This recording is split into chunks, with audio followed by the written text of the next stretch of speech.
It's hard to believe that you're only 18 years old and you've been told you'll spend the rest of your life in this facility. What I believe is it's possible that I could be here the rest of my life. I'm working on my appeal to this day. But you say me 18, there's people here 16 years old with natural lives. 17. That ain't having established nothing in the world, but growing up. And they stuck in here with a natural life,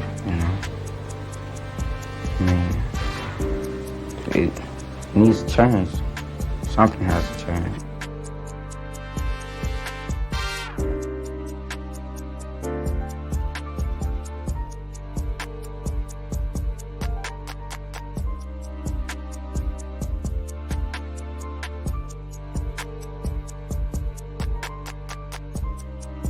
There's some mothers out there that their sons may be buried, and sometimes I feel like that with Corey, that it's a part of me, I feel like, because he's so much of him being so much taken away from him, from being incarcerated for the rest of his life.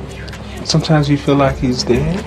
Well, a part of him, because he's out, he's not out here in the real world like he would say it, and he's missing out on a whole lot.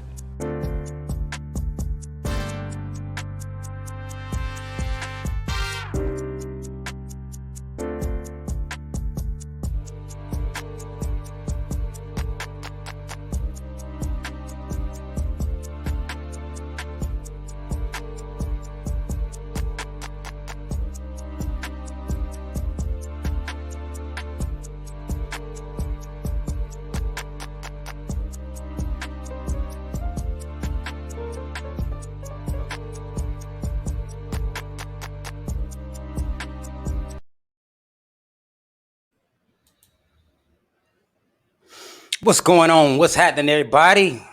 Welcome once again to the Corrected Felon Podcast. I'm the infamous one, as always, G Frage. And you can catch me and my boy, Saul G, every Monday on the Brown Paper Bag Podcast, Wednesday on the Purple Pill Politic. You can catch his show every Saturday at 7, the Comic King. I still can't pronounce it. But that's when he do his thing on the comic books and movie reviews and stuff like that. And just welcome everybody.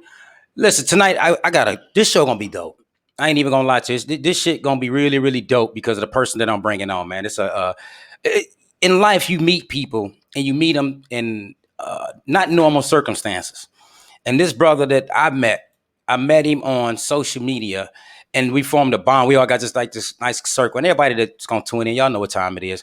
But we're gonna be talking some heat tonight. And I'm just so happy that this brother accepted the invite. And I want to bring my man on, Jonesy. Jonesy, what's happening, brother? What's going on, my brother? I appreciate the invite, man. I appreciate it, brother. Salute. No, I mean, we didn't have the opportunity to be on shows together, and the chemistry and the information and the wisdom was there. Yeah. So I'm just like, this is what I want to talk about tonight.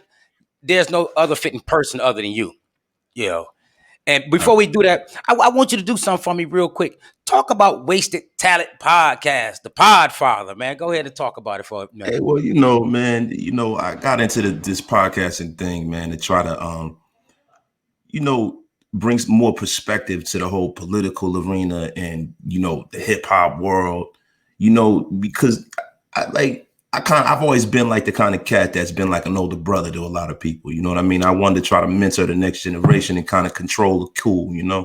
I want to curate the information that's coming out to our community because we're not getting the proper, like you get guys like, not to mention people, man, but like, you got guys that do their podcast like DJ Vlad, right? Mm-hmm. Let's put him out there, right?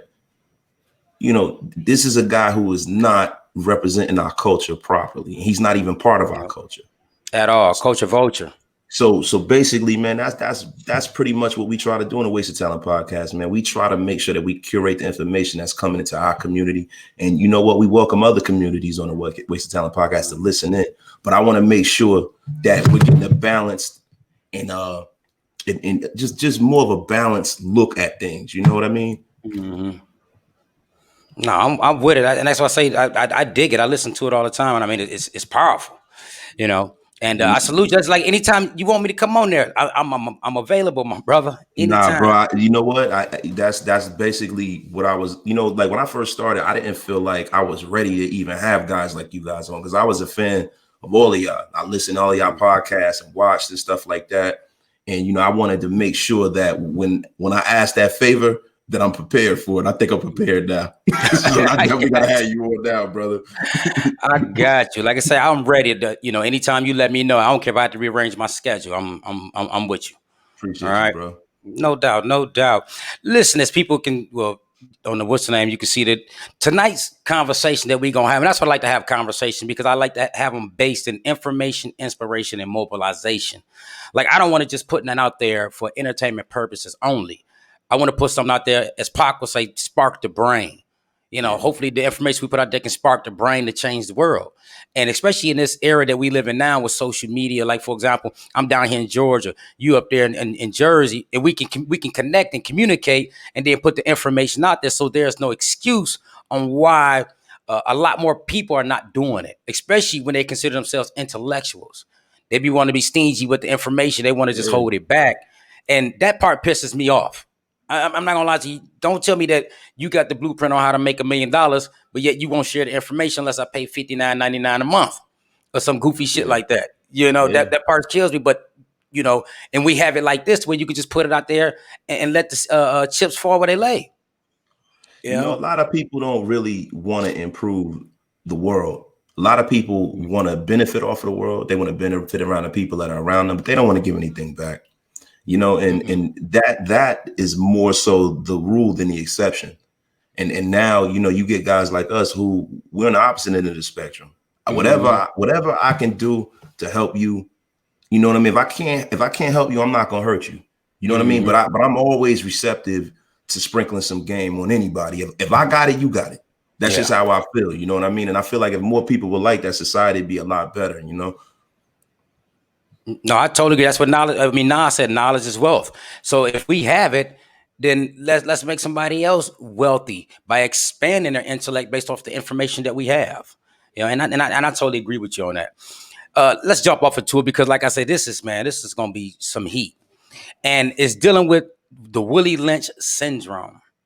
Now, it's been challenged from time to time. People say, well, it wasn't real or whatever. But however, if we look at what he wrote to the slave masters, you know, at that time when he wrote that letter, he said that, you know, if they applied these methods, right, that they will be in control of slaves for over 300 years. First, I should ask you, I know you're familiar with the Willie Lynch. Yeah. Yeah. I mean, the Willie Lynch letter is an urban myth. You know what I mean? We know Mhm. that based off of some of the rhetoric that he used. You know what I mean? We know that based off of the fact that, you know, Willie Lynch was born 30 years after the supposed delivery of the letter. We Mhm. also Yeah. know that, it just the Willie Lynch letter to me would seem to be like a quick and easy explanation for the root of our supposed black disunity. You know what I Mhm. mean? And the thing is, there's no historical documents that line up with this man even existing. You know, a lot of Mhm. people say that the Willie Lynch letter was written by Edgar Allan Poe. Oh A wow. lot of people don't know that, but a lot of Talk people that say, talk. well, you know, the Willie Lynch letter, you know, was it first they say it got published in like the Southern Literary Messenger in 1836. Mhm. But you know, we've known for 2 decades that this letter is a hoax. You know, Mhm. but still somehow we use it as some kind of blueprint for our community. And Mhm. I really don't subscribe to the Willie Lynch theory or letter Mhm. having any validity to our community. Mhm. I really don't. You know, a lot of people think that, you know, it explains black disunity, colorism, all of these different things. And you've had other doctrines that were written around that time, like the Religious Instruction of Negroes, written by a Presbyterian pro-slavery minister in Mhm. 1845, which he talked about, the British practice of mixing different African ethnicities on slave ships so they couldn't communicate. So therefore, it made a rebellion that much harder. Mhm. But when we really look into the supposed Willie Lynch syndrome. Why are we feeling like, we're more disunified than other races? Other races have the same issues in their community. The difference between our community and their community is that the level of resources that they have, their disputes are not like our disputes. Our disputes come from almost like and the crimes that happen in our community come from a sense of desperation. You have a bunch of poor people fighting over abundance. You have rich people fight. It's different. You know what I mean? Their fights are in court. Their fights aren't with pistols and with their fists. They're not fighting over food. They're fighting over more abundance. So it's a different kind of a fight, but it's the same.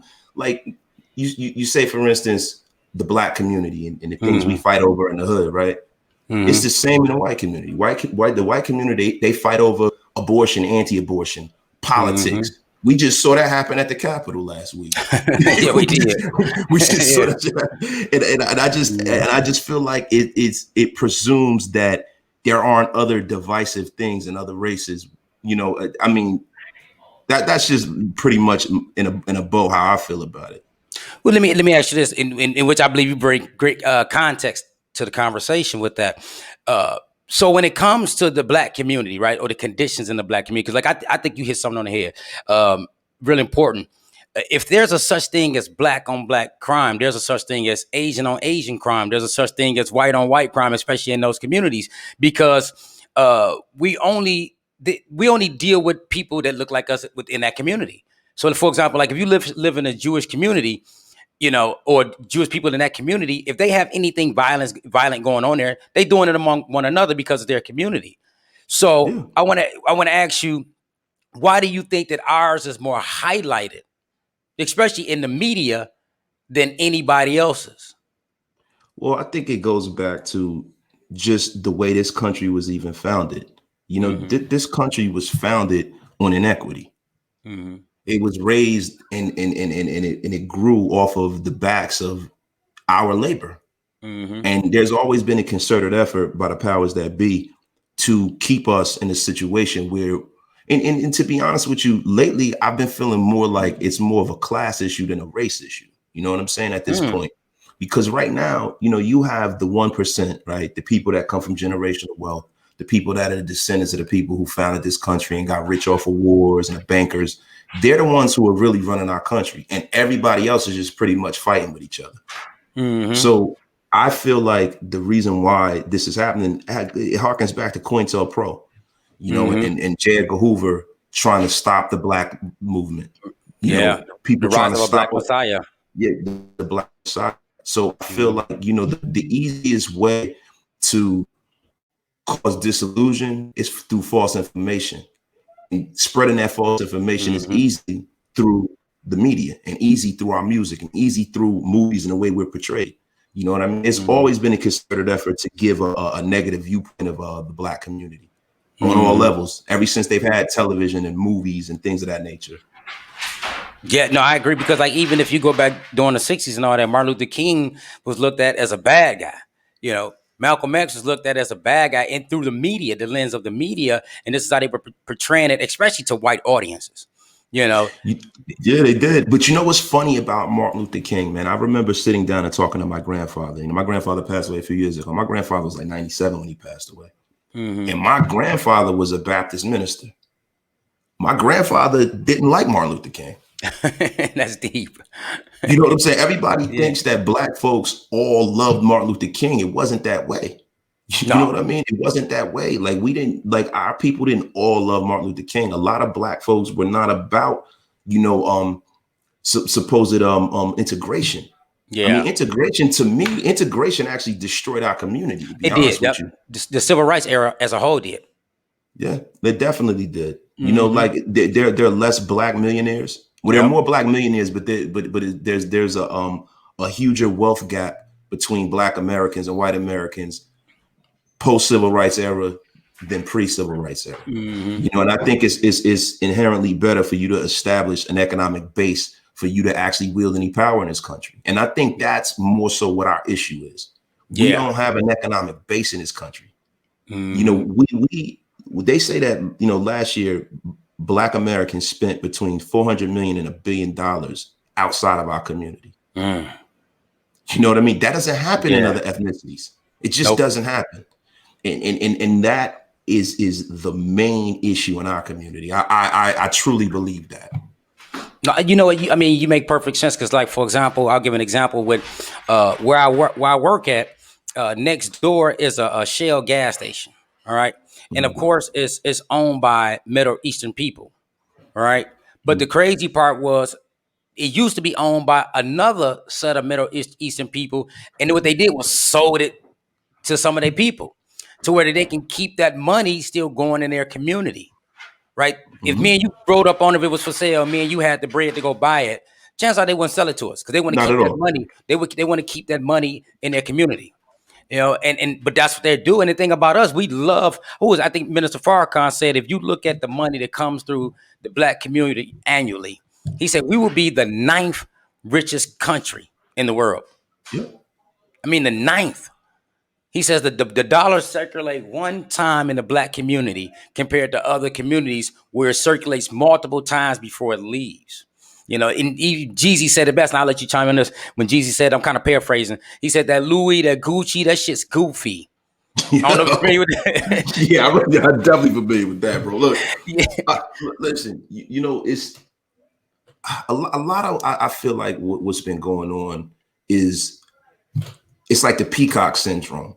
We are more interested in looking the part than actually being the part. Yep. You know what I mean? And a lot of times, and I hate to just paint us all with the same brush because, the thing that people don't give us the latitude as Black people, they look at us as monolithic, right?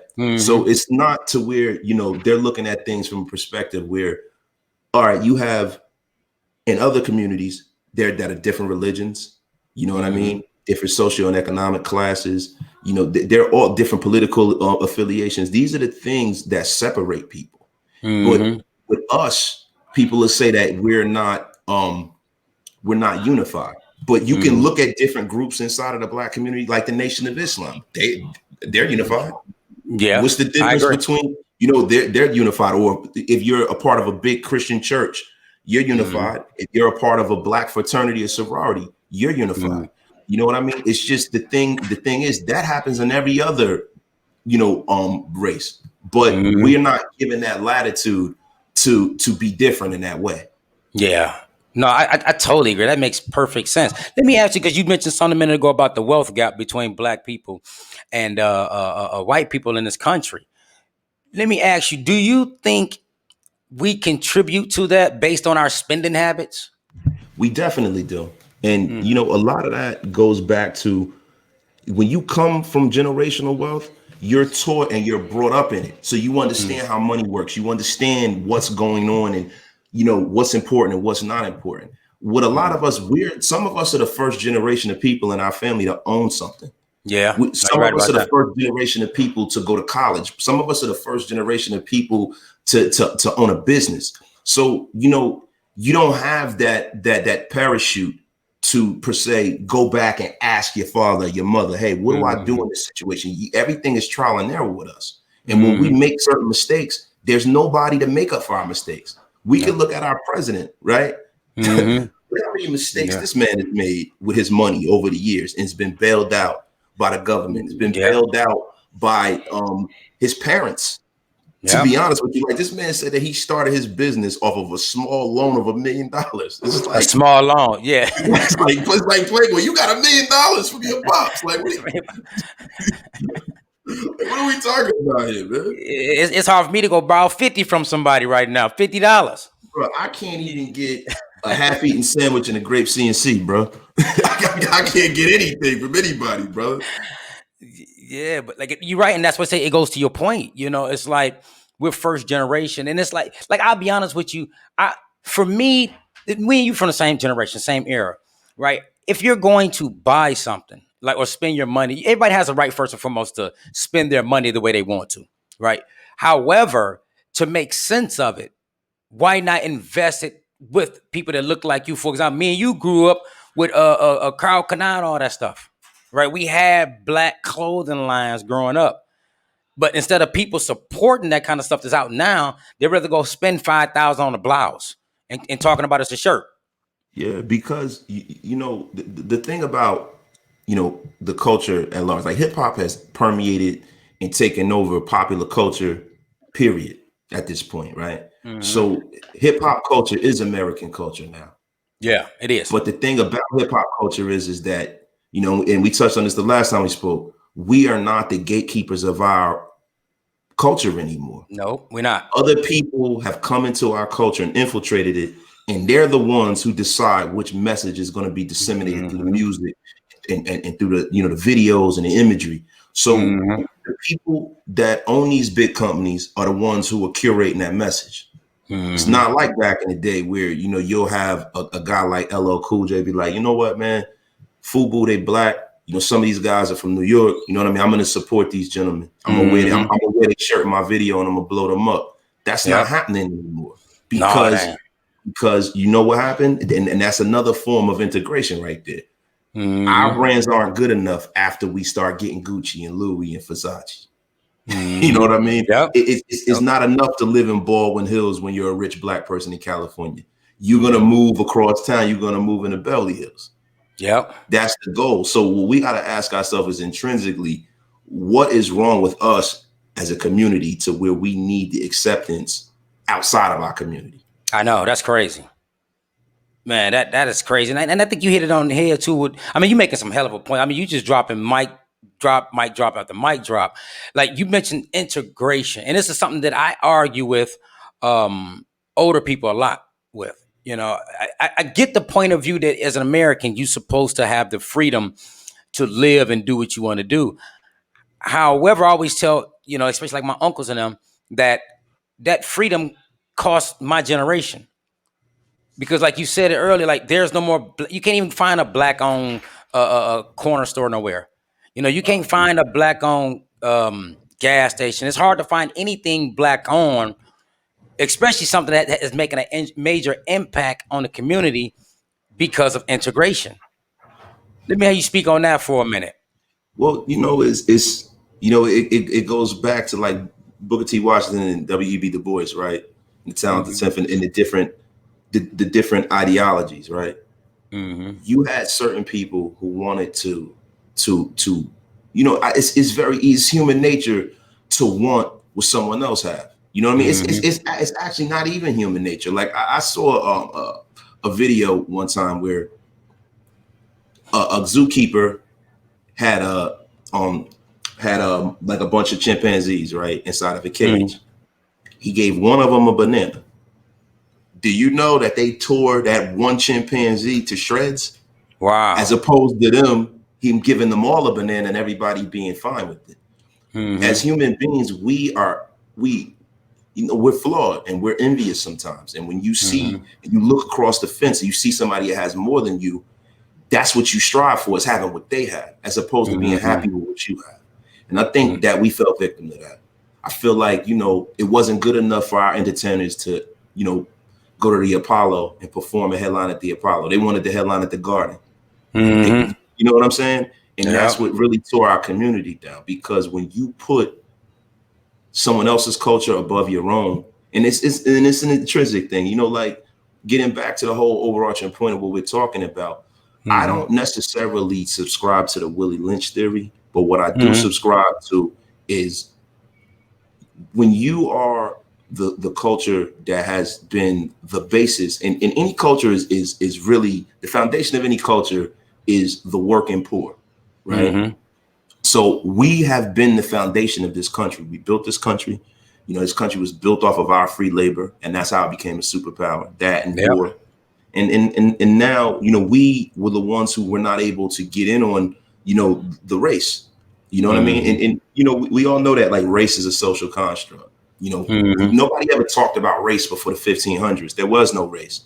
The race was between those 9 European nations that came over here when Christopher Columbus and all of them came and found this country. And what it was a race for the control of the abundance over here on this continent. Because, people don't realize how decimated Europe was before they started all of this, before they found America, before they knew about over here, before they started the transatlantic and chattel slavery trade, it was decimated. You had famine, you had the bubonic plague, you had crime, and it was, that's why they called it the Dark Ages previous to that. You know what I mean? So now you come over here, and now you have the race, Portugal, Great Britain, France, all of these countries came over here and they fought, and they were in a race for this abundance, and we were not a part of that. They came here. The people that came to this country, people lie and say that they came to escape religious and persecution and all this bullshit. That's nonsense. They came over here to find abundance. They came over here to curate and find wealth. So they sent rich people over here. So it was set up in a way where you have, people like George Washington, Thomas Edison, Benjamin Franklin, all of these people. These people were rich. They were aristocrats. So you have the ruling class, then you have the management class, which was like the poor whites who were here and that were brought over with them. And then at the basis of that, you had us. And we were not allowed to own anything. So when the race started, they grabbed everything up. And land is the only truth. That land is the one thing God isn't making any more of. So once you have control of that, you have control of the resources of that land. It's almost an unwinnable race at that point. It's an unwinnable. So once we were able to get involved in it, everything had all, not everything, but for the most part, everything that we could have built our community off of was brought up. So now we got to fall in between that and catch the crumbs. So how do you catch up? You know what I mean? So I feel a lot of this is the fact that, we started off behind, and we're trying to, it's almost like when you pay bills and when you get into debt, it's so hard to dig out of it unless you have a windfall that comes down and corrects it. Exactly. Some kind of blessing coming in your life. You're right. Yeah. So I don't know, man, Yeah, no, I mean, like I said, you making some hell of a points. And like I said, even with let me ask you this then. Why do you think that this letter is circulated? And I don't get it twisted. I know we a little bit everywhere, but it's cool because it's all still in tied, you know what I'm saying? What we, the original conversation. But why do you think this so-called letter is in circulation now? Well, I mean, it was in the beginning of the internet age. You know what I mean? And it really it fits a convenient narrative. Why are we like this, right? So you put this letter out here, and it fills in the gaps, and it's like, oh, that's why we're like that. And it's all bullshit, man. It is a much more nuanced and deeper conversation that we need to have as Black people to why we are like this. You know what I mean? That letter is the kind of thing that barbershop intellectuals bring up. Okay. You know what I mean? And I think that's widespread. Somebody who doesn't really have true context into our history can bring that letter up like they dropping some science, and they're not dropping those. This is all bullshit, man. It's all bullshit. You got rappers talking about the Willie Lynch theory, Talib Kweli, Kanye West. Like, it's nonsense, bro. These are people who are not, these are people who know a little bit about a very, very broad and nuanced subject, man. And the thing is that what we need to realize is that we're not much different than our counterparts. The difference between us and our counterparts in this country and in this world is abundance. Yeah, that's the difference. Yeah, and just to speak, to American Blacks, you know what I mean? Come on, talk that talk, brother. Talk. Let's go. For us, we have to almost latch on to something and love something that doesn't love us back and has never loved us back. Man, so that is really hard, man. It's hard for you to and I'm not making any excuses, man. I mean, for me, I've always viewed it like, okay, slavery happened, racism is going on, but I'm not going to let it define me, and I'm not going to let it beat me. What now? What am I going to do now? You know what I'm saying? Like, if I can't feel like that, if I don't feel like there's any hope, then what's the point of living, right? I mean, even a brother that's incarcerated needs to have something to look forward to. You need to have something to hold on to. You know that? Yeah. Better than, you know what I'm saying, than anybody, right? So, for us in this country, I'm not going to sit up there and use, what happened to us in the past as a crutch. because there right now we're in the middle of like the gold rush right now, which is crypto and all of the things that are going on digitally. The only thing is we just need to know where to find information and put our money in the right places, and that's it, man. If we can do that, man, we can make up probably 100 years of this race just by us getting in on the ground floor of the stuff that's going on now. Yeah, but that message needs to be disseminated by brothers like us. No, I totally agree. I mean, and I agree with you. Like, especially when we can all acknowledge that slavery happened, Jim Crow happened. There were things in place that contributed to the condition of Black people today. But, and I agree with you. The difference is too is that we have an abundance of information accessible at our fingertips to move from one space to the next. Yes, sir. Right. And I think that that's one of the problems going on now, especially in our community, is that we're not taking the information that's present and using practical application with it to improve our lives. I mean, even this, like, for example, if you want to get into radio in the radio space, you don't necessarily need to go to college for that no more. You can start a podcast. You can start a podcast and just and grow it and let it take off. For example, like what's the guy's name? Deezus and Mero. Them guys big time now, but that's how they started from a basic podcast. Journalism. You don't have to go to school for that no more. You can just sit there and start a blog. So you're right. The resources are there for a lot of things, but think about it is we don't want to access it the way that it's supposed to. But look around, you see a lot of white people doing it. Yeah, and you know what it is, man. I firmly believe that confidence and striving for things is a learned behavior. Yeah. Yep, it is. I really believe that. So when your basic needs aren't being met, it's hard for you to look for a way out of that. Like with animals don't think about overtaking humanity because one, they don't have intellect, and two, they have to go out there. They don't have intellect to be able to. They have intellect on a certain level, but they have to go out there, and their main focus every day that they wake up is survival, food, clothing, shelter. Yeah, on at the most basic level. You know what I mean? So with us, it's a little different. You know what I mean? And I think that's what happens when you have a community where there's a lack of education, so to speak. And you're gonna have that if you're starting out in a situation where you weren't allowed to read at one point. You weren't allowed to go to school. Then you went to substandard schools. Then you're the working class, right? Like my grandfather, this is my grandfather. I'm not that old. You know what I'm saying? It's my mother's father, right? My grandfather only went up to the 3rd grade. Yeah. And he only went up to the 3rd. But see, this is the amazing thing about the generations before us, right? This man went to the 3rd grade, but my grandfather owned property. My grandfather was a reverend. My grandfather was very successful. Right. And now you have kids now who have everything. Their basic needs are being met. They got an iPhone, they got an iPad, PlayStation 4, 5, whatever Jordans they want. Right. And they feel like they've arrived. Yeah. They feel like they've arrived. They feel like that this is what success is until you get older and you realize that stuff means nothing. It means nothing. You see people that are super rich. I saw a meme one time. I hate to bring up a meme, right? But it was Bill Gates getting a hamburger. Right? And then it was a picture of Jeff Bezos running. Then it was a picture of Warren Buffett like walking around. And it says in the picture, not one Gucci belt in sight. I seen that. Yeah, I seen that. You saw that? So I saw that.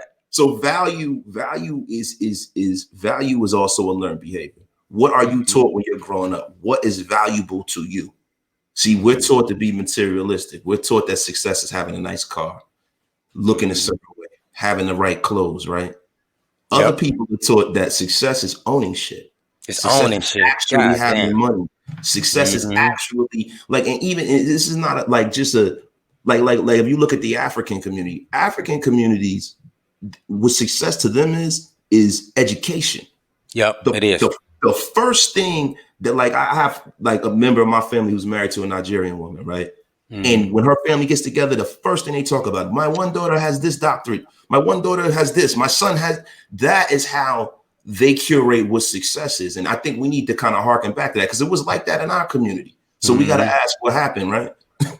You're right. No, you just made me think about someone when Oprah first opened that school over there in Africa. She caught a lot of hell from it. Yeah. Like a lot of hell. It's like, you could have opened up one in Harlem, you could have opened up one in Chicago. And I heard her explain it, and it made sense to me. I ain't saying that everybody had to agree with it, but she said anytime she asked people over here in America, especially black people, what do they want? They started listing off the stuff that you just said: Jordans, the new iPhone, a PlayStation. She said she went over there to Africa and she asked them how could they help, and they said they wanted an education. And so this is how she started the school. Her reason for starting the school over there. So you're right. In certain communities, we don't have a proper understanding, especially in our community. In America, we don't have a proper understanding of what wealth is. But I would submit to you, why not solve that problem here? Yeah. Why not spark the brain of people who do ask for education? Because you have the platform to do that, right? Yeah. But the way I look at it is that, not to be a conspiracy theorist, I don't think that Oprah would have the reach that she had if she was a real ally to her community. Oh no! I really don't think that they would allow her to disseminate that message on the airwaves of those who are controlled. So I think it's all the ruse. You know what I'm saying? It's all the ruse, man. Like you hear some of the things that went on in that school with those girls down there. A lot of the abuse and sex trafficking and stuff. Like, I'm not trying to condemn Oprah. You know what I'm saying? Oprah is who she is, but what I feel like in our community, what is one of the biggest things with people like Oprah, Jay-Z, all of these supposed, black voices, we are looking for this Messiah in our community. And I think a lot of it goes back to, that indoctrination through Christianity. We're looking for a Messiah, man. And the thing about it is, who the people are going to change our community, bro? Us. Nobody else is going to do that. Having conversations like this will do infinitely more good in our community than Oprah opening a school in the South Side of Chicago. Yep. Because a school is only worth what you get, what you take from it. And what, like school education, this country on some levels is a meritocracy. The effort you put into it is what you're going to pull out. Now, there's some pitfalls that you got, you always going to have a real super militant brother that's going to be like, oh, what about this? And what about that? We ain't going to get into that. Right. But normally, if you're the kind of person, if you want a good body, right, and you want to work out, your genetics plays a part in it. But if you want a great body, if you eat right, you work out, you follow directions, you're going to get what you put into it. Yeah. Right. And that's how life is. And that's how education is. So I feel like on some level, man, Oprah saying that, the kids over here asked for things that didn't ask for education. If you have that kind of reach, then I would submit that you should have put that seed in their head and changed their mind, like Bill Cosby did at one point. Yeah, no, without question, man. No, I totally get it. Like I said, I was just listening her explanation of why she did it. I was just tying that into what you were saying. It's like, well, we value wealth. You get what I'm saying? Just real quick, I want to give a big shout out real quick to Chad. Appreciate the super chat. Everybody go out there and support Libre TV. Something that me and my man put together. I know, my boy Jones, he a part of it. So, but LibreTV.co. This is being broadcast live on there as well as Periscope. But support, we appreciate all the donations. As Uncle Hotep will say, donations. And Griffin season is in full effect.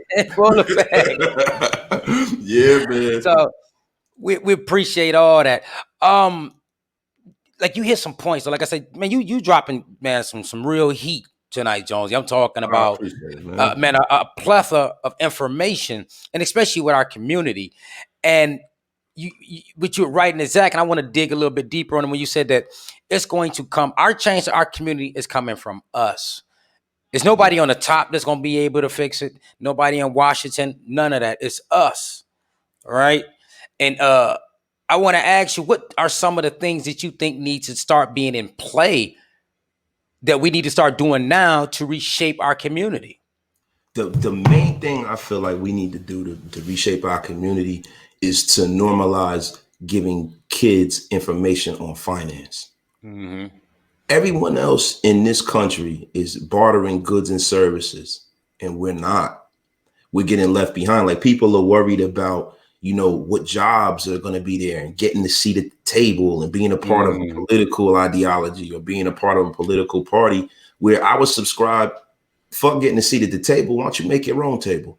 We need to show people how to make your own table. And that is the main thing that we need to get involved. Like, yo, kids now, you get kids who, like my children, you know, they're in a family where, you know, their mother, their father, we were married before we had them, and they have a stable home life, you know, and I hope it always stays that way, right? And you have kids like that, you know, my kids are on a trajectory to go to college, right? But the thing is that I have the foresight to where if I see that one of my kids don't have not the aptitude, but, you know, look, if everybody's special, then nobody's special. Everybody is not fit and made to go to college. There were a lot of millionaires that went to trade school, or they got involved with all different kinds of things, and they were very, very successful. The thing is that we have to be astute enough to not try to like kind of fit a square peg into a round hole when it comes to the next generation. We have to embrace, you know, the strengths of our children and push them in a direction where they could be most successful. I think also what needs to happen in our community is we need to really start curating the message that comes out of our music and our entertainment.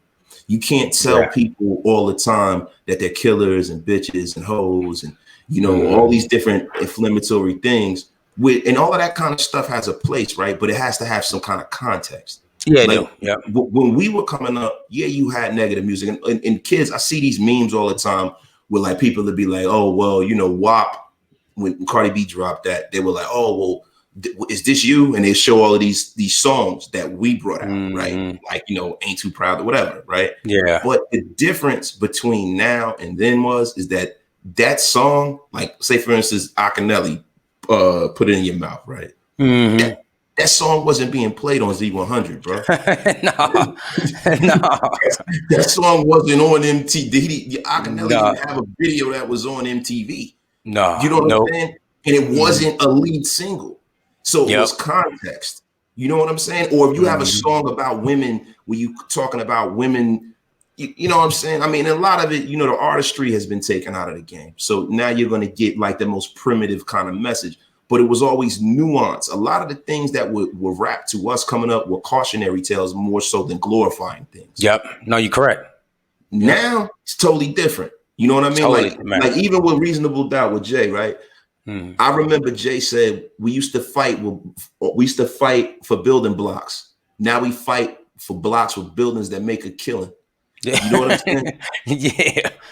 Like just them kind of double entendres and that kind of artistry, you don't get that anymore. Not to sound like an old boomer or nothing like that, but I feel like that's another big part of our community. And then what we also need to do is we need to stop subscribing to this nonsense where there aren't specific roles that men and women play in our community. There should be a space for men like us that are strong Black men that want to take care of our family, that are dominant men. There's a space for that. We can't all be these beta men. Nope.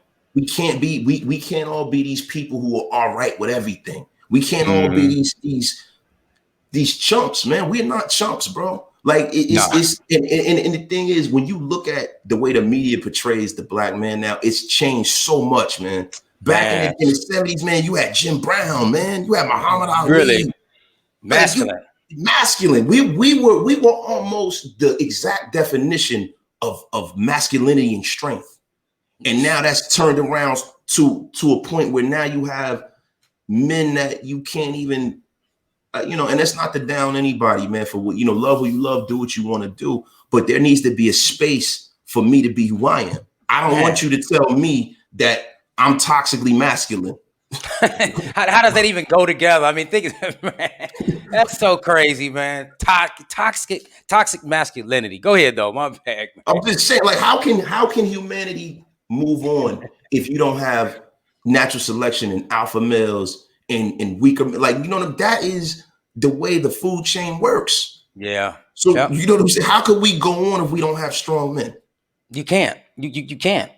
You know, and it's so crazy nowadays. It's like if you push that narrative about being a strong Black man, then you attack like a motherfucker on multiple different sides, man. As if you're trying to exclude somebody else. Like you said, no, you do what you want to do over there, but give me my space to be me. Why is this a bad thing? Why is it toxic? Yeah. You know, and one thing I'll add to when you was talking about the music that we grew up on, but at the same time, we had a counter to that, right? Yeah. Remember, we all in the same gang when the whole West Coast came together and made put a positive song, Self-Destruction. We still had that kind of music that was out there, but it wasn't drowned out by the mainstream media music either, though. You can still find that source too, because keep in mind at the time we had no internet, you had to go to the record store and buy a tape. Yeah. Right. So you're gonna hear these people come to the radio station. Oh shit, Diggable Planets is bringing something out. Let me go grab that. You know, or NWA dropping. Yeah, or NWA dropping. And that's the thing now. It's like you're right. You don't have that counter no more. The music is so. And you're right. I don't want to sound like the old head neither. But at the same time, it's like I still listen to Pac like he just dropped the shit yesterday. I still listen to Jay. Jay is my guy. I can't even get past Jay with nobody out there today. Right. I listen to Jay. Man, hands down, because of, like you said, the context and the music that he putting out. He has it. He got it all for all. Like he got songs talking about the females. He got songs talking about, you know, the money and the lifestyle and all this stuff. But at the same time, Jay gives you a lot of different tangibles when it comes to his music. Yeah, he definitely does. They don't have any. They don't have any real tastemakers in the game, man. And I believe that is a huge problem. What they've done to what they've kind of destroyed. I think the biggest pinnacle note in hip hop that kind of destroyed the game was when Seagram's got into hip hop. Yep. Nas said that best. Yep. People don't realize that Seagram's actually owned Interscope Records. Mm-hmm. So all of that hip hop that came out of the West Coast, and not to blame the West Coast, but most of the negative hip hop that came into hip hop came out of the West Coast. Let's just it did. It is. No, it did. Real. Like a lot of West Coast, oh no, that's not true. That's 100% facts, man. Because you had some dudes who was coming out, man, like say for instance, like Spice One. I ain't never heard nothing positive come out of Spice One. like never, man. Like it was all negative, man. It was just bad, man. Like, hey, I said this guy had me scared to even go down west, bro. Like I'm like, damn, yo, like really? No, the West Coast music did fuck you up growing up. It makes you terrified to go out there, man. The West Coast music fucked us up all the way, man. It did even like with Easy and all of them, with Bitch Don't Bite It and all of that. Shit. Oh my God. It did. We got over here on the East, we got Pete Rock and Steel Smooth talking about when they reminisce over you and talking about his family and Tribe Called Quest. And, you know what I'm saying? Sonny Carter's son was the X-Clan. Yep, X-Clan, man, all that. No, you're right. It was just different, right? But that was the thing about it. You had those different lanes of music that didn't overshadow. For example, I remember mixtapes back in the days was just that, a mixtape. Yeah. They didn't put them out as records now, you know, or just whole albums. Like, I'm like, hold on, man, you got 20 people's songs, beats. How's that an album now? It's crazy, yo. It's crazy because you know what I think has happened. I think that corporate America saw how profitable hip hop was, and corporate America, like they'll never tell you that hip hop culture is our dominant culture. It's our dominant culture. Because when people don't leave this country, they don't realize that. But hip hop kind of defines what America is in other places. If you talk to people that live other places, if you talk to people who come from other places, they will tell you that.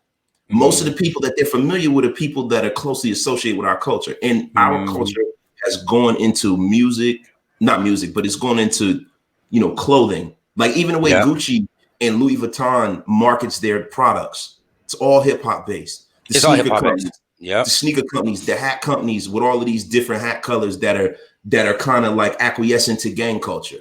Right? This is all through hip hop.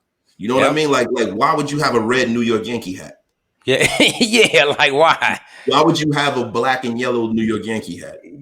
Or a red LA Dodgers hat? It's like, why would you have a red Raider hat? Like, you know what I'm saying? It just doesn't even make sense. Why, right? Why? So we know that they found out that this is the most profitable art form that's ever come out of America, right? So now they've gotten in it and they've removed all of the people who were the gatekeepers to this thing. And that's a big, big problem. You don't have a person like back in the day, for you to come out and drop content and be a rapper, you had to be stamped by somebody. Yeah, you did. Even B.I.G. had to be stamped by Mr. C. Mm-hmm. Jay-Z had to be stamped by Clark Kent and Primo. Yeah. Right, like you know, you had to have, like, you had a guy like Russell Simmons who didn't sign Nas because he said he sounded too much like Cool G Rap. Like, he really didn't sign Nas, bro. Like, you didn't sign Nas. He didn't sign Nas, bro. How does that happen, right? So now you don't have that. Now you have the internet, and it's a good thing. It's a gift and a curse.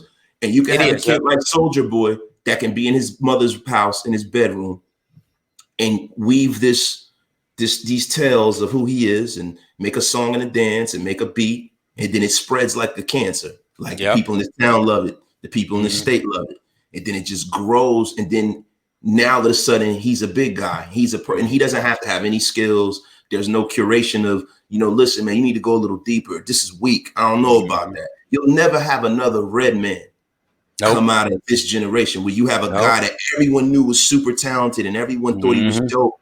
And the record label stuck with his career because of how nice he was. So where he went from going wood to going gold to by the time 99, 2000 came around, Doc's the Name, he went platinum. Yep, he went platinum. He went platinum. And that will never, ever happen again now. That'll never happen again. And I think there's something to be said for there being a vetting process. There's no vetting process to really, I mean, and that goes with anything that we have out there. There's no vetting process anymore. I think that we are so caught up in over sensationalism of things. Yeah. So hype is more important. Clout is more important than currency. Man, yep. No, and I'm not going to take credit for that. Joe Budden said that. I got to give him credit for that. You know, I don't want to be a plagiarist out here. You know what I'm saying? No, I got you. You know, Nas said it best. Or he said, what messed up the music or the rap game, he said, is when the money came involved.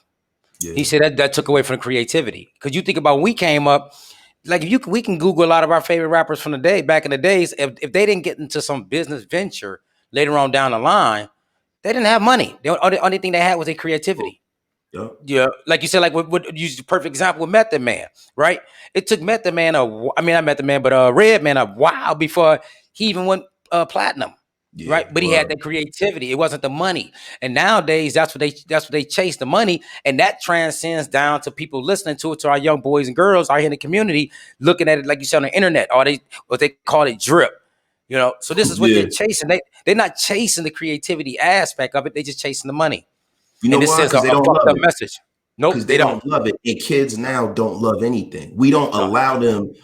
We don't allow them to start the guarantee, like to garner a love for anything, because we make things so easy for the young generation. So easy. I mean, like you say, me and you can come up with a song, catchy hook, boom, and we can retire if it take off over the internet.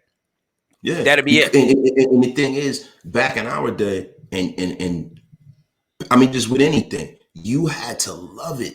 You had to seek it. You had to go out and look for it. You had to go and find a dude who had a studio, and you had to go find a dude who was making beats, and you had to go learn how to run a soundboard. You had to actually put the work in.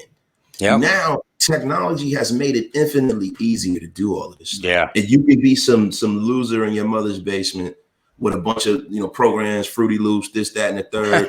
and you could, and you know what I'm saying, you could stumble upon some bullshit and blow up. Yep. And as long as you have the right imagery around it. And then also, you couldn't come out and talk certain things if you was a stamp. Now it's all right. It's all right. You get dudes like a guy like Tekashi 6ix9ine who was actually able to have a career. How is that even possible, bro? How is it possible, bro? Dude was like a caricature of a whack rapper. Like if there was a movie, like he's actually the real life Gusto. He's really the real life CB4, bro. Yep, he is. Yep. He is actually that. It's unbelievable. And people actually, and I don't really think people listen to his music as much as they claim. I really don't. I really don't think so. I think it was a lot of internet hype. I think it was a lot of buying spins and all that kind of stuff. With this digital stuff, it's hard to quantify who's hot and who's not. Yep. It's too much of it out there. It's too much, bro. Because you can have these like it's almost like what hits on the internet, right? You have these factories where they'll set up phones and like in China, and they'll keep pinging and pinging and pinging and pinging. Like they said that they were doing that on Spotify. Yeah, they were getting people spins up, and they were like paying these. I forgot what like a spin. I forget what it's called, man. But they were like kind of faking spins. So I mean, I don't know, man. Now I heard him talk about that on Breakfast Club. I know exactly what you're talking about. Yeah, and you know, and you just made me think too, especially nowadays with this current generation, is that like I say everything is too easy. It's too easy, and this is why the value of hard work, there is none in it. Yeah, not at all. You know, and like you said, even just using the example of the music industry, all you need is an overnight success record. You know, so like you said, with the right imaging, all you need is 1 million views, and next you know, boom. You didn't blew up, and like you say, it don't allow you to have no love for it. You know, when it's that easy, and I think that's one of the problems. You know, what's going on in our community with our young boys is because, like you said, everything is just too easy, man. There's no work involved with it no more. I'll give you this short story real quick that my father used with me. Like my father was the type of person. If he had a pickup truck, that was his job. Like he never had. I know him had one job in all his life, all until he died. But his pickup truck was his job. He never was broke. Got up in the morning, left, came back home, pocket full of money because he went out there and worked. And I remember one Saturday I was just at home. I think probably about 14, somewhere around there. He's like, "Hey, won't you come with me?" I'm like, "Cool, all right." He's like, "I'm just gonna make some money." I'm like, "Bet, let's go." I'm broke. I want to smoke some weed anyway. I want to drink some 40s later on that day. You know, I ain't have no money, so I'm like, "Cool, let's go." And I never forget, he had me do this basement. Cement somebody's basement. I remember having to carry all them bags up and down the stairs, them cement bags, bust them joints down. We, getting it to turn liquid and then sealing the basement. And I never forget, I was wore out. And when he got paid for the job, I think he only kept $30 of it. Right? I'm talking about it was some bread, probably about $700-800. And he kept like $30 of it. And he gave me the rest. And he told me, he said, "Now you know what it's like to make an honest living." Wow. And that always stuck with me to this day. And I use that with my boys now. Like I don't give them nothing easy. Certain stuff I'll do for them, because it's my children, some moments. But at the same time, I need to see you doing something if you want this PlayStation 5 when we can get them. If you want these J's, even as simple as the internet. You clown, I cut you off of it. I know you use it for Fortnite. You know what I'm saying? But you have to show me that your work. Go ahead.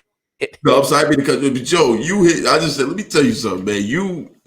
Me and you are exactly alike when it comes to that, man. You have no expectation of privacy in my house. Have no expectation of ownership. None of that. Mm-mm. Not when I keep the lights on in here. So you got to earn everything here. Everything. I tell my family, I say, this is no democracy. You can't vote on nothing. What I say it is. It's the law. I'm a dictator. Yes, I'm Saddam Hussein, Kim Jong-un. Until you make a move, that's what it is. But listen, right now, I would fashion myself to be Fidel Castro. I'm all up. Yeah. Fidel was a little bit more loving. You're right about that. Fidel was a little bit more loving to his people. Yeah. Yeah, I'm not going to gas my kids today. No mustard gas here. Right. I think I'm going to subscribe to that one more. Yeah, I'm going to have to subscribe to Fidel Castro or Muammar Gaddafi. You're right. I'm going to change them up. Right. I'm going to change them up. Good point, Jonesy. But the thing, I'm like you say, I try to make sure that they understand the value of doing something.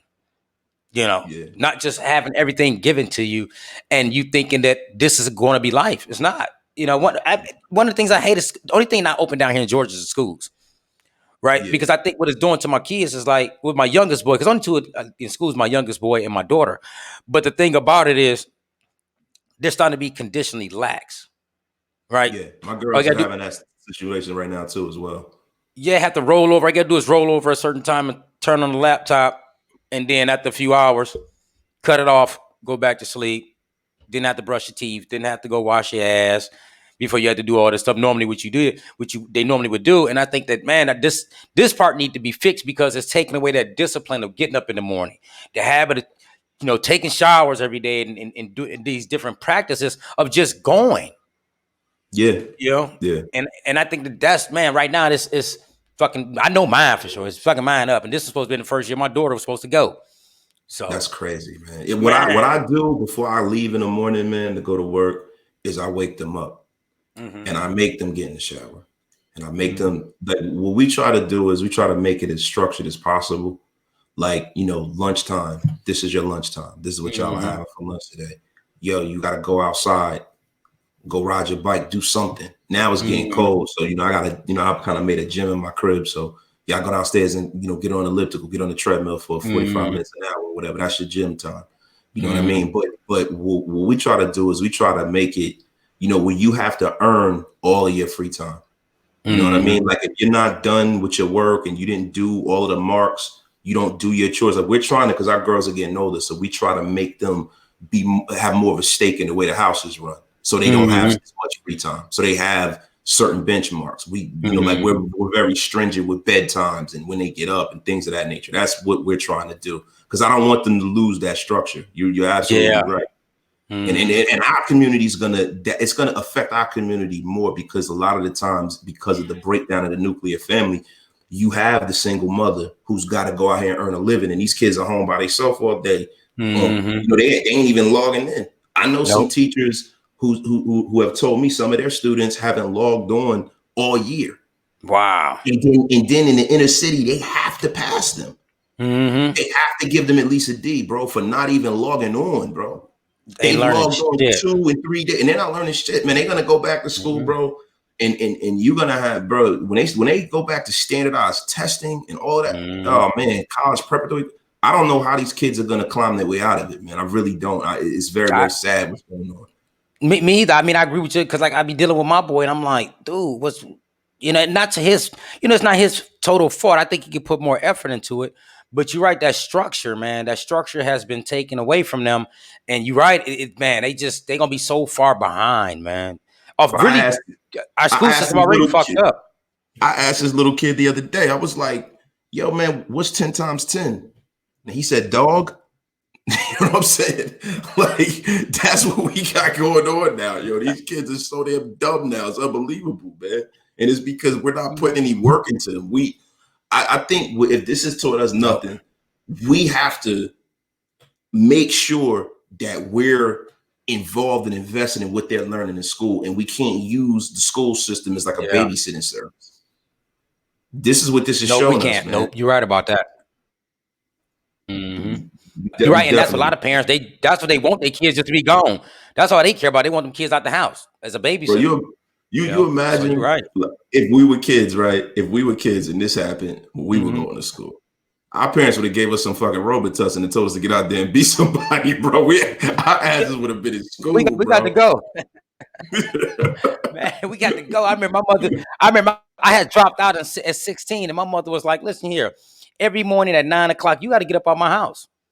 She's like, "You can come back after your school hours." She's like, "But like during school hours, you got the dip." She said, "I ain't just about to let you lay up in here like you worked a third shift job or went to college." She's like, "No, get your ass home. You could come back around about 4:30, but you got the dip, bro." I swear, she ain't played that shit. So you're right. We was going through the pandemic. Man, what, the 80s? What? I wasn't giving shit if it was the bubonic plague. I just was going to school. We was out of there. Listen, Jonesy, I could do this all day with you, my brother. I mean, you know, hey, but like I said, we're on the Libre TV. That's what we really broadcasting from. Everybody over there watching us, you know. So I got to save us some broadband. I got to say something. I know, brother. Because I think Saul just told me you coming on, aren't you? Aren't you subscribing to Libre TV? No, definitely, yeah, 1,000%, bro. How could I not? My man, that's what I'm. Because like we growing. How could I not? Man, come on, we need that information, that voice, you know, all of it, man. Because like I said, you bring so much, man. Like I said, I remember the first time just chopping it up with you. I'm like, damn. I appreciate it, bro. To be honest with you, I didn't think I brought anything to the table with you two. Got two brothers, man. To be honest with you, man, I'm a humongous fan of y'all, man, and you know, I'm just glad, man, that you allowed me to come on here, man. You know what I mean? Because I've been listening to y'all since y'all started out, man. We appreciate that, and likewise, I just got to throw something out there before we cut off, man. I forgot to put the laughing faces on my super chat, man. That's what went wrong on that Walk on Stage. when I sent it, I said, "Shit, it's gonna look like I'm dead serious." But me and Saul just be messing with him, you know. And I use my instead of my Inspired to Block account, I used the Middle Passage Media on Oh, YouTube. bro, listen, let me address this, yo. Bro, this is the thing, right? When we moderated in that thing, right? I didn't know it was you, man. So I'm like, I'm the person where, like, if anybody comes in there with that nonsense, I throw them out. I don't even give them a chance to come back, right? So when I heard that, I'm like, oh man, fuck this guy, right? But then when I found out it was you, I was like, oh no, that's my man. I'm like, yo. Oh my god, man, that joke was hilarious though, bro. like I said, and I told myself I was gonna tell Uncle Hotep. It's usually we just joking with you. Like when Saul did that, he don't even know Uncle Hotep is black. You know, so we just be really messing with him. You know what I'm saying? Do, bro. Listen, I know. Uncle Hotep. yeah. So it was just, you know, and except my thing was, and the real shit on everything, I forgot to put the laughing emojis in there. You know what I'm saying? So when he did read it, I'm like, oh fuck, this gonna sound like some hating ass shit. But I was like, damn, I did give a super chat, so should have known that, you know, it was me. But hey, people will pay you more money to hate on you. Yeah. Than they support you, bro. You know that people are attracted to negativity more so than anything. Because when he was like I think it was I did a $5.99. He said $5.99 from Middle Passage Media. I said, oh shit, that was the wrong one. I didn't even realize I was even logged into that one. Bro, I just felt terrible. I thought, I was gonna. Once you said it was you, I was like, oh man. I'm like, come on, man. That's home team right there. I know home team. Like, to me, the way I look at this little group that we're curating now, I feel like, man, it's growing. I feel like, you know, chatting them on Aquarian Anarchy, the Hoteps, man, Felicia Killings, like everybody, man, Julian, the Blue Collar International. I feel like all of us are connected, man, and you know, everybody is trying to be something that's going to be real special going forward. You know what I mean? I look at it all as home team. We might not all be like know each other personally like that, but I feel like as things, Maj and all of them guys, man, everybody who's down. You got Sonny John. These are big people, so I'm not going to down Sonny Johnson like that because I look up to what she does. You know what I'm saying? Oh yeah, man. That's man. Come on, I look up to what she does. But the thing is the fact that I'm even connected through y'all or whatever, I look at it all as home team. So I never look at anything that could be said as a negative thing. It's all jokes, man. It's all love. I know. Yeah, that's same here. I mean, I love this community that we got. You know what I'm saying? I mean, we all don't necessarily agree on, you know, the same shit, but we have a respect for one another that's out this world. Definitely, you know, bro. Like I said, me and Saul met on Twitter. Now, that's crazy. I thought y'all like no, we've been knowing each other for I would say about a year. Really? Yep, we met on Twitter. Naomi did an interview of me on the one they got called 50 Shades of Red. Okay. Naomi did an interview of me because I found her on Twitter, same way, and she introduced me to Saul. And like, man, listen, that's my brother. Yeah, like I said, we were just together last night. See, you know. See? Starting Libre TV, just, you know, everything that we doing, and like I said, everybody that's involved with this circle, I just see us just growing as this nice circle, man. It's gonna be so solid. And like you say with Maj, all them, Sonny, the Hoteps, Chad, and Brody, and all of them, man.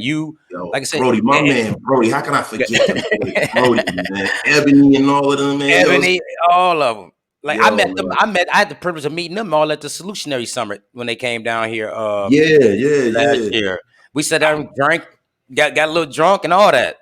I can't wait until everything open back up, man. Because you know what we're gonna do. You know, I want to mention this before we go. You know what happened was through all of this, we started a social content sharing program, man. It's coming out. It's a blog. It's a blog. You're gonna be able to post like long form blog entries. You're gonna be able to post short form ones. It's gonna be something great. And we're calling it the Jean Core Project. And you know, every Monday we're building a blog. Well, Hotep Jesus on his channel. I saw that. At 9 p.m. Eastern every Monday night. Me, Chad from Aquarian Anarchy, one of the hosts. Oh, yo, shout out to Marcus too, man, and Nico. Yeah, Mark and Nico. Yep. Wonderful people, man. And you know, but it's me, Chad, Rita Mansour, and my buddy Anthony Bailey, man. Shout out to Ant, man. And you know, what we're doing is, you know, we're building this blog. And, you know, I feel like what we're all doing by doing this, man, we're putting out the kind of content, man, that is going to really change things, man. We're not just doing this for a grift, man. We're doing this to change the world, bro. We really are. Like, you know, we have the 4 pillars of Jean Core, whereas, you know, we have finance, we have small businesses, you know, we have culture, and we have mental health. And what we're trying to do is, man, we're trying to make sure that whatever we put out into this world helps actually change what's going on. Because let me tell you something, man, we can't keep having the echo chamber that we've had the last, even, I'm gonna say the last 12 years. Yeah. Everybody just blames Trump, but, you know, we got to go back to when everything first started, you know, with the way media has been used to like, media is not even used the way it once was. You know, it was one time you would turn on Dan Rather, and Dan Rather would say a bombing happened and this would happen. They figured out that they can make money off of the news. And now you have no kind of balance in there. And what we're trying to provide is actual value to the community. Actual value. So, I mean, everybody out there, man, if you guys can check us out, man, we're launching this thing, and I think it's going to be something really, really special. And if you guys, I hope that you contribute, write some entries, you know, everybody out there, you know, go to johncore.com if you want to contribute, you know, we're willing. I think because when they had shut us down, I had checked out a couple of them, but me and Saul was dealing with the Libre TV. So I like the content on there because our Monday had opened up. But no, I'm with it. Trust me, I'm gonna check it out. It's similar to what I do on my Middle Passage Media. I write blogs on there and I put up daily news stories, but it's all balanced. You're right. Yeah. I don't have one particular news dominating the other. I give everything from conservative politics, liberal politics, headline. I do this every morning. You know, I even got black news. I got what's the other segment I got, which is dealing with criminal justice. So you're right. I'm trying to put some information out there, man. That's gonna really make a difference. Not just the same bullshit all day, every day. You know, information, not affirmation. Exactly. Yep. Information. I agree. Not affirmation. Well, listen, my brother, I appreciate you coming on, man. I appreciate the invite, man. Thank you, brother. No, come on, man. You my guy. Like I said, when I first met you, I'm like, I'm just saying, that's my nigga right here, yo. Yeah, we can say that. We're on our own platform. We on Libre TV, our own platform. I forgot, man. That's how I felt when we first conversed. I'm like, my guy, somebody that I really could. I see you as somebody like I could have grew up with and be still cool to this day, 20, 30-year relationship. Same, brother. You know what I'm saying? And that's why I appreciate everything you do and being, you know, just even like say want to come on the podcast. I want you to come on. We're gonna talk off air, man, because I don't want to suck up no more of the people's time. Everybody out there, don't forget Libre TV. You know, hey, me and Saul G. We're baking up a beautiful cake, and also you can go check out Middle Passage Media. That's my media company, and you know, they also too people go out there get some of the Middle Passage Media hoodies and stuff out there. You look good in it. Once again, this has been the Correct the Felon podcast. Jonesy, y'all go check him out. Wasted Talent podcast. Hey, it's like we say in the hood, that's some real crack right there. You hear me? And I mean that in a good way. It's not a bad way. So it's that good. It's that good. And once again, hey, salute to everybody out there in listen land and viewing land. Hashtag John Core Fit. I forgot about that. Go ahead. John Core Fit again. Challenge. Yo, I told Saul getting in. I'm looking like a thick ass bag of groceries right now. So I'm locked in. Please, everybody, hashtag John Core Fit. Yeah. I'll say this here. I'm gonna put it inside the for the audio versions. I'm gonna put it in the description. I appreciate you, brother. Yep. All right, everybody, salute.